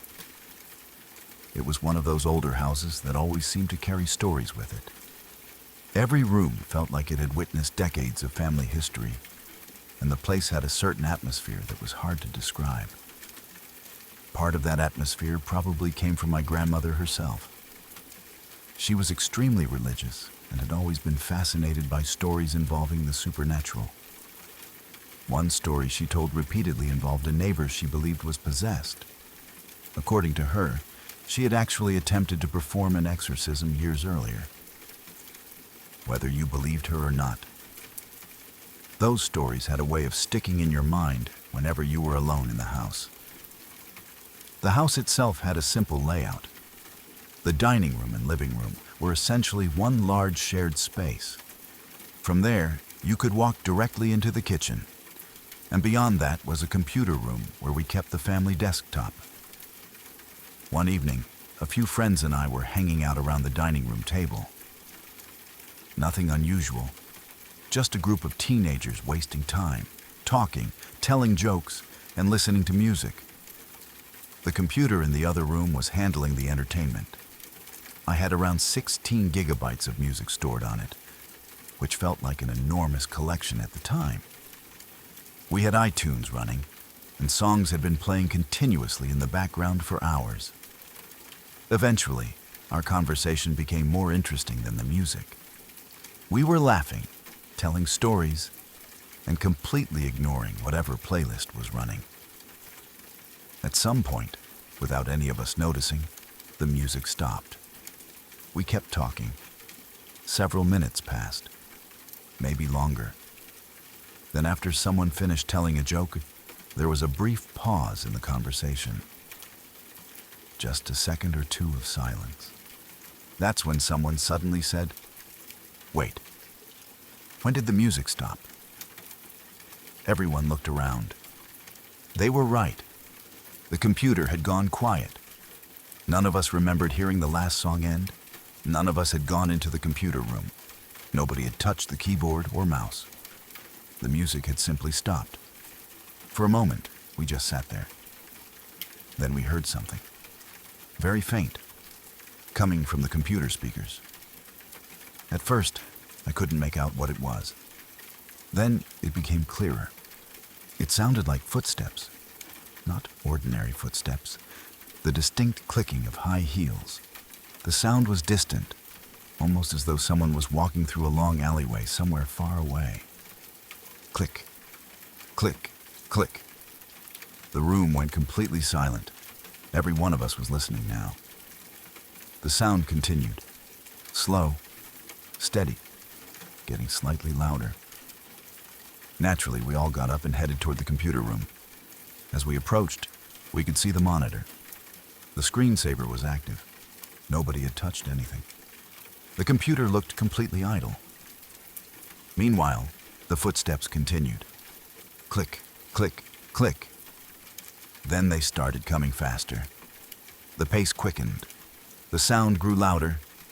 Suddenly, without warning, a woman let out an absolutely blood-curdling scream. Not a startled scream, not a quick yell. A full-on horror movie scream. The kind that instantly sends adrenaline rushing through your body.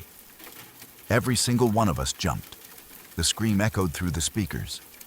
And then, the very second it ended, the Ghostbusters theme song started playing. Yes, the Ghostbusters theme song, loud and cheerful, completely out of nowhere. For a few seconds, nobody said a word. We were too busy trying to process what had just happened. One moment we'd been listening to what sounded like a woman being chased down a dark alley. The next moment we were hearing, "Who you gonna call?" The sudden shift was so absurd, it somehow made the whole thing even creepier. It felt less like a random glitch and more like something was intentionally messing with us. Like whatever had produced the scream had decided to follow it with a joke. We immediately moved the mouse and brought the computer back to life. The first thing we did was check every possible source of audio. No browser windows were open, no internet tabs, no videos, no hidden applications, nothing. iTunes was still sitting there exactly as we'd left it. Paused. No track playing, no playlist active, nothing in the library remotely connected to what we'd just heard. And perhaps most importantly, I didn't even own the Ghostbusters theme song. It wasn't downloaded anywhere on the computer. As far as we could tell, there was absolutely no explanation for what had just happened. The whole experience left us standing there, staring at one another, partly confused, partly creeped out, and partly trying not to laugh because of how ridiculous the ending had been. But that wasn't the only strange thing that happened in that house. Looking back, weird electronic incidents seem to happen there surprisingly often. One event still sticks out in my memory. During a power outage, sometime around 2 or 3 in the morning, an alarm clock suddenly went off. A plugged-in alarm clock. During a blackout, the house had no electricity. Yet somehow the alarm activated anyway. I remember standing there wondering how something without power was making noise. Incidents like that happened often enough that we eventually stopped trying too hard to explain them. Nothing ever felt dangerous. It was more like the house enjoyed being weird. Every so often, some electronic device would do something it absolutely shouldn't have been able to do. The old place seemed determined to keep us guessing. Even now, years later, I still don't know what caused that bizarre sequence of sounds on the computer. Maybe there was a technical explanation. Maybe a program glitched. Maybe a file somehow played without showing up. Maybe there was a perfectly logical answer hidden somewhere. But I've never found it. What I do know is that one evening, in a supposedly haunted old house, a group of us sat around a table while a silent computer suddenly played the sound of high heels approaching, followed by a woman screaming in terror. And then, as if delivering the punchline to the strangest joke imaginable, it blasted the Ghostbusters theme song. To this day, it's still one of the weirdest things I've ever experienced. And if there really was a ghost in that house, it apparently had a pretty good sense of humor. I've shared this story before, but it's still one of the strangest things I've ever witnessed. And to this day, I have absolutely no explanation for it. This happened back in 2002 when I was in college working on my undergraduate degree. I lived in a co-ed dormitory, and like most students during exam season, my life revolved around caffeine, textbooks, and very little sleep. One night, on the eve of a particularly important final exam, I was studying in my girlfriend's room. The dorm was unusually quiet. Most people were either asleep or buried in their own last-minute studying. Hours passed as we reviewed notes and tried to prepare ourselves for the exam waiting for us the next morning. Around 2 in the morning, My girlfriend finally gave up and decided she needed sleep. I wasn't quite finished. I still had material I wanted to review, so she went to bed while I stayed awake and continued studying. The room was small but comfortable. Her bed was pushed against one wall, surrounded by the usual college dorm decorations and an impressive collection of stuffed animals that occupied a surprising amount of space. For another couple of hours, I sat there reading notes and trying to force information into my exhausted brain. Eventually, around 4 in the morning, I reached the point where I couldn't absorb another word. I was done, at least as done as I was ever going to be. The problem was that my own room was 4 floors below and all the way at the end of another hallway. The thought of gathering my books and making the long trek back seemed unbearable. I was exhausted. The exam was only a few hours away. All I wanted was a little sleep. So I decided to stay where I was. Sleeping in the bed wasn't really an option. Between my girlfriend and the mountain of stuffed animals occupying most of the mattress, there wasn't much room left for another person. Instead, I grabbed a sleeping bag, spread it out on the floor beside the bed, and settled in for what I hoped would be a few hours of rest. The room was dark, except for a faint glow from outside, filtering through the curtains. Everything was quiet. Before going further, it's important to understand how we were positioned. My girlfriend was lying on the bed facing toward the dorm room door. I was lying on the floor in my sleeping bag facing toward her. In other words, I could see her clearly from where I was lying, while the room's entrance was behind me. I remember staring at the ceiling for a while. Despite being exhausted, my mind wouldn't shut off. Thoughts about the exam kept running through my head. Formulas, notes, questions I hoped wouldn't appear on the test. I wasn't asleep, not even close. Maybe 5 minutes had passed since I lay down. Then it happened. Without warning, my girlfriend suddenly sat straight up in bed. Not gradually, not the way someone normally wakes up. 1 second she was asleep. The next she was upright. What startled me most was the way she moved. Her upper body rose into a perfectly rigid sitting position, almost forming a 90-degree angle with her legs. It was unnaturally quick, almost mechanical. Then she spread her arms out to either side. The image is still burned into my memory. I hate making the comparison because it sounds dramatic, but it honestly reminded me of the classic depiction of someone on a crucifix, except she was sitting upright in bed. Her arms were fully extended. Her posture was stiff. And then she started speaking. Or at least, I think it was speaking. Words came out of her mouth, but I didn't recognize any of them. The sounds didn't resemble any language I knew. They weren't random noises exactly. It sounded structured, like actual speech. Only I couldn't identify a single word. The entire thing lasted maybe 5 seconds. No more than that. She sat there rigidly, arms extended, speaking in a language I couldn't understand. Then she simply collapsed backward. Her arms dropped. Her body fell onto the mattress. And she was asleep again. Just like that.